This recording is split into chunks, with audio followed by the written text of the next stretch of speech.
In the dynamic world of private LTE networks for utilities, it's all about a collective approach toward grid modernization solutions.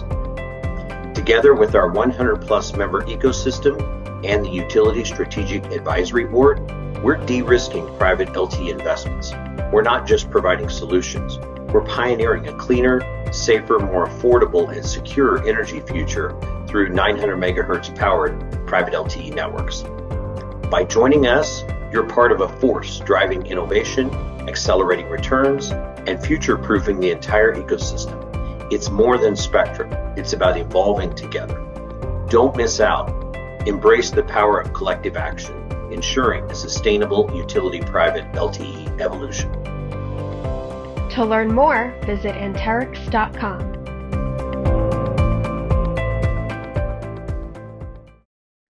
Hello, everyone, and welcome. I'm UTC President and CEO Rusty Williams, and thank you for joining us today on this edition of the UTC podcast that we call The Intersection.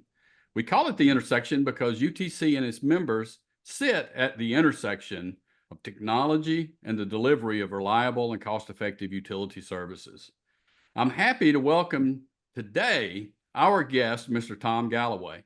Tom is the president and CEO of the North American Transmission Forum, which promotes excellence in the reliability and the resiliency of the electric transmission system in the United States and Canada. The NATF membership includes various transmission asset owners, which could include IOUs, state-owned utilities, cooperatives, and other transmission asset owners across that same region. Tom's been the president and CEO of NATF since 2011 and has held various positions across the transmission industry prior to that, including positions at NERC, CERC, INPO, and originally at Northeast Utilities. Tom, it's great to have you with us today on this episode of The Intersection. Great. Thanks, Rusty. I appreciate the invitation and look forward to the discussion today. Yeah, we mentioned your organization, the North American Transmission Forum, or NATF. A lot of people may not be familiar with that organization itself. So if you will, just a level set, will you tell us just a little bit about the North American Transmission Forum and what you do and, anything we need to know about it? Great. Thanks, Rusty. So I'll be happy to do that. The NATF, or I'll just refer to us as the forum, that's how we typically speak about ourselves internally. It is a voluntary membership of electric transmission owners and operators in the US and Canada, as you already mentioned. And we were formed shortly after the August 2003 blackout.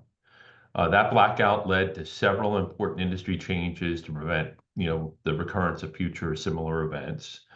The forum started with 16 members and has steadily grown to now include just about 200 utilities from the US and Canada that together represent about 85% of the electric transmission business in terms of both high voltage circuit miles and peak demand.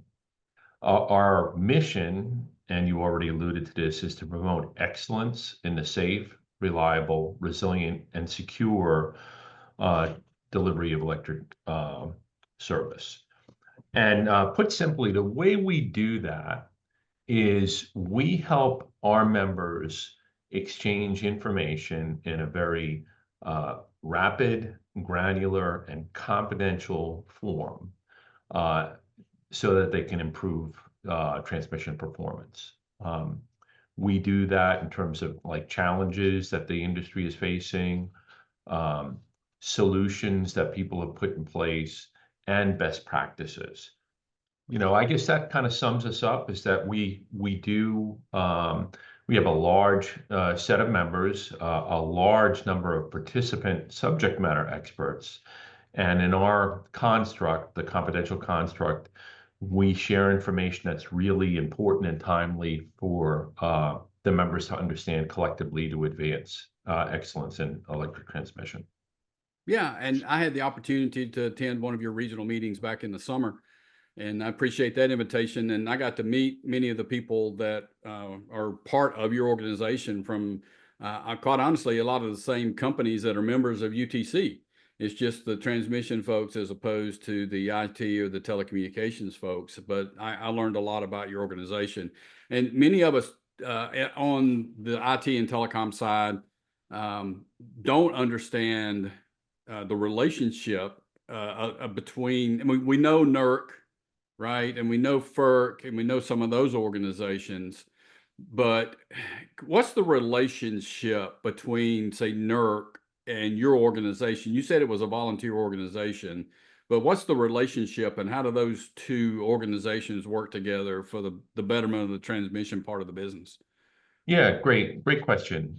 So I mentioned the August 2003 blackout, and that led to our formation. That blackout was a kind of a pivotal event, and it also led to the creation of what's called the Electric Reliability Organization. So NERC had been in place since about 1968, I think, since after one of the earlier blackouts. And NERC served in a lot of ways a similar function at that point to the transmission forum. They helped facilitate information across the industry. But after the August 2003 blackout, Congress authorized the creation of the ERO. And that was intended to have an organization responsible for the creation of mandatory and enforceable reliability standards. NERC was designated in that role. They work under oversight from FERC, but NERC essentially became the regulator for the industry. And so what they do is they help facilitate the creation of new standards, monitoring of those standards, enforcement for violation of those standards. And in addition to that, they also do some very detailed technical assessments of the grid. But it was recognized with the creation of the ERO and NERC becoming the regulator that there was now a gap in the industry. And that's why the Transmission Forum was formed, to make sure that all of the electric transmission organizations could come together in a confidential and safe venue, share information, and really work to adhere to the compliance requirements, but really kind of pursue performance above and beyond that. So, kind of put simply, NERC with the 6 regions comprise the ERO. They're the regulator. They have very similar objectives to that of the forum, but a different set of tools. And we will work collaboratively with the ERO. We've done that in a number of instances before where we have a common topic, such as facility ratings or supply chain, where it's advantageous for them to take one aspect of it and us the other. So productive working relationship, they have a very important role, and I think our roles are complementary. Yeah, and I know it's easy to get confused, in me being in this role for, 10 months or so at this point, and you get to dealing with the federal agencies. They all have acronyms, and you kind of get lost in the alphabet soup from time to time. And in this case, FERC, NERC, CERC, all the other, acronyms we deal with. So I appreciate you explaining that to us a little bit. So, as over the course of the last few months, when I had the chance to go speak to your group, just trying to learn a little bit about it myself, and you go to your website, those that are interested, it's NATF.net. It talks about your organization like, just similar to the UTCs. But the one thing that caught my attention was your focus, your organization's focus on what you call guiding principles, or your 4 components that really sort of drive and guide your organization. And, those were confidentiality, candor, commitment, and community. I got enthralled by that when I started reading it and seeing what you guys, how you applied those in your day-to-day, operations. Would you tell us a little bit about, what kind of drove the organization, if it was, during your tenure, came up with them, and how having those guiding principles help you in your day-to-day operations to be successful? Yeah, thanks, Rusty. I appreciate that. Yeah, so we did create the guiding principles shortly after I came on board. And in discussion with, my board and the members, we wanted a way for everybody within the membership to kind of rally around certain principles, right, that would resonate with everyone. And we picked the guiding principles, the 4 C's, as we call them, just kind of a mnemonic to help people remember. And the first one is confidentiality. When the forum was created, we benchmarked an organization called IMPO. I worked at IMPO for a period of time. And IMPO does much the same function in the nuclear power industry that we do in transmission. And one of the key things that I learned working at IMPO was that the ability for the participants, the members, to come together and share information in a confidential venue really was helpful, right? People weren't as guarded. They were able to kind of share information that you wouldn't want out in the public domain, but was important in terms of kind of moving the performance of the industry forward. So confidentiality is a big component of what we do. The confidentiality leads to candor, right? Like people are not guarded with what they say, so they really are kind of very focused on, just the, kind of the objective truth that's important to advance the mission. I will also say part of that candor is we don't have any lobbying function in the forum, and we kind of check our political agendas at the door, if you will, right? So Right. we're just talking about the technical operational aspects of what it takes to make the grid important, perform well. The commitment really speaks to the leaders in the member organization. We're in a period of, just unprecedented change, a lot of demands on all of our member organizations. And it takes dedication on a part of the leadership to apply resources to the forum for the strategic good, right? So, when you're, in the trenches day in and day out, kind of fighting the good fight, it's really hard to kind of look over the horizon a little bit, but we ask the members to do that, to commit, right, their resources to the forum because it's actually towards the betterment of the industry overall. And I think we've helped prove that out. And then the last thing is community. So we have a really good and long tradition of community in the industry writ large, right? If you look at Hurricane Helene, there were something like 50,000 workers from across 40 different states in Canada that rallied to help the affected areas in terms of restoration. That's a really positive statement about the industry generally.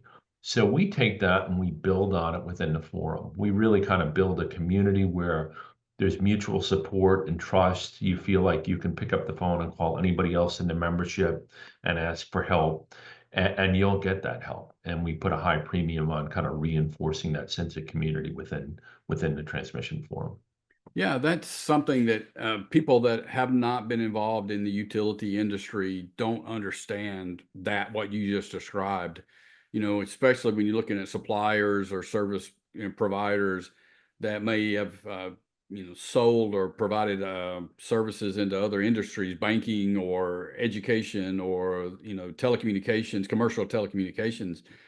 They don't see that same kind of cooperation, the willingness to share your information, share experiences. The whole mutual aid, aspect of what utilities do is so different from a lot of other industries. And since you mentioned Hurricane Helene, we are recording this episode of the podcast in October of 2024, and it's right after Hurricane Helene and Hurricane Milton. And I talked to many members of UTC, immediately following, and there were some of them that had devastation, in their infrastructure, and included in that was transmission, right? And a lot of times you think transmission can survive, the structures can survive some of the things that will cause damage on the distribution side. But I talked to utilities, particularly in Central Florida when Milton went through, that lost, significant amounts of transmission capability. The structures were down on the ground. And so that ability to get those neighboring utilities come in and help with that's critical in getting services restored. So let's expand a little bit from the NATF perspective of what you do to try to facilitate that. I know you've got a program that you call Restore, that's a service that some of your members take advantage of. But just in general, we look at FERC regulations, the reactions that companies have to make. I mean, how does NATF help that whole process? Yeah, so good question, Rusty. So we are what I would call near-term operational support, not real-time operational support. So like in Hurricane Helene, that 50,000 some odd set of linemen that helped support the restoration, that's coordinated between and among the utilities themselves and via an organization called the Electric Sector Coordinating Council. So they have a long track record of kind of helping facilitate that mutual aid. Our role is really we offer support in the middle of it if there's something acute that arises, but our efforts are really around what happened in that event, right? And is there any new learnings that we need to apply going forward? And that can take shape in any number of different ways. It could be in terms of system hardening. It could be in terms of supply chain issues. It could be in terms of human performance type of issues. So we have several programs that we set up that are on point on that. We have a resilience program that we created a definition of resilience that kind of differentiates that aspect from reliability. Very similar but slightly different terms. Resilience is much more about a broader scope impact like Helene, right? Where you're trying to moderate the impact, right, of that event through system hardening and navigate your way back out of that as quickly as possible. So we created that definition with the support of another organization and have applied it throughout our membership. And based on that, we created a transmission resilience maturity model. And what we do is we help our members apply that so they understand from a business process perspective how well situated they are for events like Helene, right? And what the biggest gaps are that they need to close. We created that model about, say 4 years ago. We're routinely applying it now through assistance activities within the membership.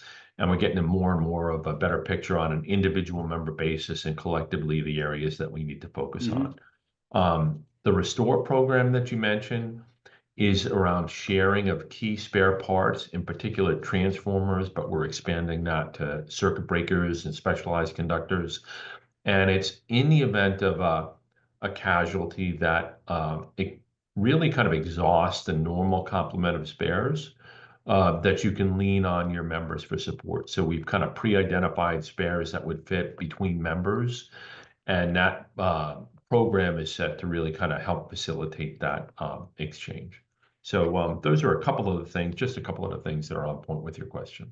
Yeah, and with these events like we're talking about, significant hurricane damage among other things, you may have one spare of a substation transformer of a certain size and make or whatever, but you could get in a situation where you need 2 or 3, and these are long lead time items just in normal operations, right? So I know that being able to help out in that in those situations would really be helpful. I don't know if you and I have talked about it, but when I first started in the industry, I was actually a distribution engineer, and spent the first couple of years of my career. It wasn't my intended path, but that was my entree into the business, and so I took it, and in retrospect, it was great because you learned the business. But one of my takeaways, being a young engineer wanting to be in the digital communications computing world, was in the distribution space back then. You had done the same thing the same way for 50 years, right? And I had a more seasoned engineer tell me one day, if it's not in these distribution standards, don't even talk to me about it, right? We got to do it the same way. And it was all about reliability and consistency and all of that kind of stuff. When I think of the transmission side of the business, I've got similar kinds of thoughts, right? I mean, even more so. One is the criticality of the service that's provided. It's not, the edge of the network, it's in the core of the network. But the other is, what can you do to make, transmission sexy, so to speak, right? So what can you do, that would be new and exciting. You think about in today's world, all the renewable generation and distributed generation and all these things, and that impacts the transmission part of the business, in ways that you wouldn't even thought about, and tools that you guys, in that business had used for 100 years, 50 to 100 years in planning and designing, all of a sudden may be obsolete or have to significantly be changed. So, from your perspective, how's the world changed over that last 10 years, 20 years, 50 years, when we look at the transmission part of the business? Isn't it just, towers and wires? Yeah. So, my view of the industry, very similar to yours, right? Like traditional view of the industry was very deliberate, methodical, not a lot of change, right? That all changed after 2003 with the blackout, right? That gave rise to a lot of the changes that I mentioned, the formation of the forum, of NERC as the ERO, mandatory and enforceable standards. Those went into effect in 2007. And that was a heavy lift, a very heavy lift, right? For an industry that had historically good performance, in my view, but had kind of a pivotal event. We went to this mandatory enforceable regime, and that was put a lot of stress on the industry, but for a good cause, right? In 2013, there was an event called the Metcalf event, which was a coordinated and complex attack of a transmission substation out in California. And that was also another pivotal event. That was what gave rise to kind of more of a focus on resilience and security. It was kind of recognized that, had that attack succeeded in a slightly different way, it could have led to a pretty widespread blackout in Silicon Valley. So that gave rise to new standards, SIP 14 in particular, but also kind of a shift in the industry in terms of the perspective overall. And then more recently, with a lot of the changes in policy related to decarbonization, you're seeing a lot of retirements of existing baseload generation in favor of renewables. And that has a lot of benefits, but it a pretty dramatic change in the operating characteristics of the grid, right? So one of the core functions of transmission is to balance the grid. And so that's been a little more challenging, right? With that change in generation, as I mentioned. And it also, with a lot of the new digital equipment coming on the system, really opens up some new cyber attack vectors. So that's another set of changes. And, there are several other things, on top of that. Supply chain issues that kind of presented in COVID, but really haven't abated at all. There's a lot of personnel turnover in the industry, which is something that hadn't been the case in years past. And then one of the more acute changes and stressors of late is we're actually in a place where electrical growth is really occurring, right? And it's not just general growth, it's kind of change in peak demand, and it's growth in certain pockets, a lot of it having to do with data centers for AI and other purposes. And that growth is outpacing the ability to build associated generation and transmission capacity. Mm-hmm. So you look at all of those things together, It's not your traditional industry. There's a lot of challenges. I think the industry is working hard to navigate those, but certainly a very different change from historical. Yeah, and that's an episode in and of itself. If we talk about, the demand changes, one going from a declining projection, to an increasing projection. But when you look at the really large loads that are being distributed places where, you don't have generation easily accessible, and it's going to take a lot of transmission. I mean, that's kind of what I was referring to earlier when we were saying, the model's changing. And we're in a position where we're talking about building small nuclear reactors adjacent to data centers. And I saw an article yesterday that one of the utilities was projecting by 2030, their electrical load in total from data centers was going to exceed all their other load together. When you think about that, that's scary, but it's also just mind-boggling to think that, that we can turn this business upside down as quick as it looks like we're going to. But so let's tie these new capabilities back to, the IT part of the business and the telecommunications part of the business. And this conversations that you and I have had, and we've had, that I spoke about when I was at your meeting, all of these capabilities are required. You got to have, new visibility, actual, physical visibility, but electronic visibility, control, and all of that. And to be able to do that, you've got to have this connectivity.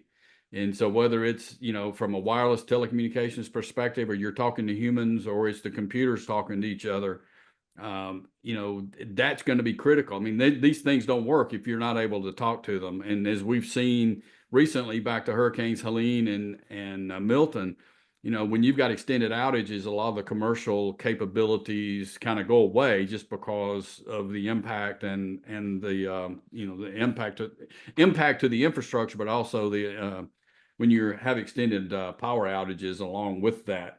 So let's kind of, as we start toward the end of this, let's talk about the relationship between what your members do and what my members do in terms of being able to support each other in those kind of environments.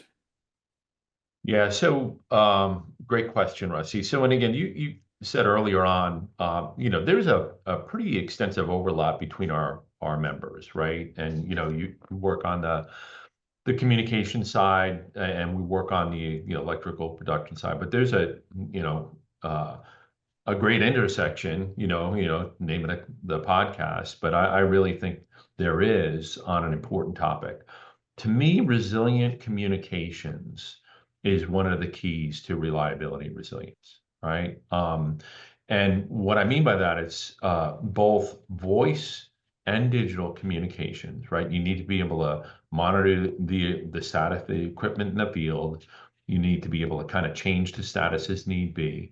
And people need to talk to one another, especially during emergency scenarios, right? So we've done a lot of work on that in the transmission forum, and we're continuing to do work on it. And I think it's an opportunity for us to collaborate. As I'm sure you know, NERC facilitates an exercise called GridX every other year. And almost invariably, communications becomes a central point of the lessons learned on that. So there's a great opportunity for us to build out more capability and resilience on the technical side, both for voice and digital communications, but also to deal with the invariable loss of those tools, right? And so that's where the transmission forum has done some work, and we're continuing to focus is how can you operate the grid absent your normal or even your fallback communication. So we've created a set of documents around that. Some of our members train on those, which is important. But I think that's really kind of a key point for our organizations to work together is to, what's a standard approach that we could kind of extrapolate across the industry for primary, alternate, contingent, and emergency communications, and what to do in given a loss of each of those. Yeah, and I may have mentioned it when I was speaking to your group back in the summer, but I tell people, 25 years ago, being in the utility telecommunications business was a sleepy part of the business, and you were kind of out of sight and you did your thing. But nowadays, and when you're in this business, in the IT and telecom business, you're in the critical path of not just for transmission, but for the business as a whole. And, which is good, in my opinion. That helps everybody see the value of what we do, particularly in today's world when everything is so connected and everything is monitored and everything is remotely controlled. And that's a key part of it. So as we wrap up, Tom, anything we haven't talked about already that you think we need to mention as we wind down? Well, I think we ended on, the important topic, right? Like, and certainly the one that makes the most sense for us to kind of focus on is resilient communications. The only thing I'll add to that is, I mentioned under the guiding principle of commitment, right? That, with all of the demands on people's time nowadays, right? It takes a conscious, deliberate effort to collaborate, right? You got to find that extra bandwidth and be thoughtful about, the topics and who you're going to collaborate with and actually kind of, have the fortitude to kind of follow through on that. So I think that that's an opportunity for us. I really do think that with the overlap in our memberships, with the importance of resilient communications, I think we ought to dedicate the time to work on that together. And so I would end on that point that I think we've covered a lot of good ground today. And I think we ended in the right spot that, there's a really good nexus between our organizations that, we could capitalize on. Yeah, I agree with you. And the collaboration is one of the keys on the UTC side as well. Is so not only looking inside of our own organizations, but looking across the industry. I think there's large opportunities there as well. I appreciate you mentioning that. Well, thanks, Tom, for being with me today. I know you've been in this industry a long time like I have. So thank you for your leadership and what you're doing now and your service to this industry. And, our relationship is relatively new, but I look forward to it going forward. And I hope we have a long and productive relationship between us personally as well as our organizations. Likewise. Thanks, Rusty. I appreciate it. Thank you. All right, and that will do it for this edition of the Intersection Podcast. I hope you'll subscribe to this podcast and to the UTC channel and be on the lookout for future episodes. I hope everyone has a great day. Thank you for meeting us at the Intersection. For more information about the Utilities Technology Council, visit utc.org.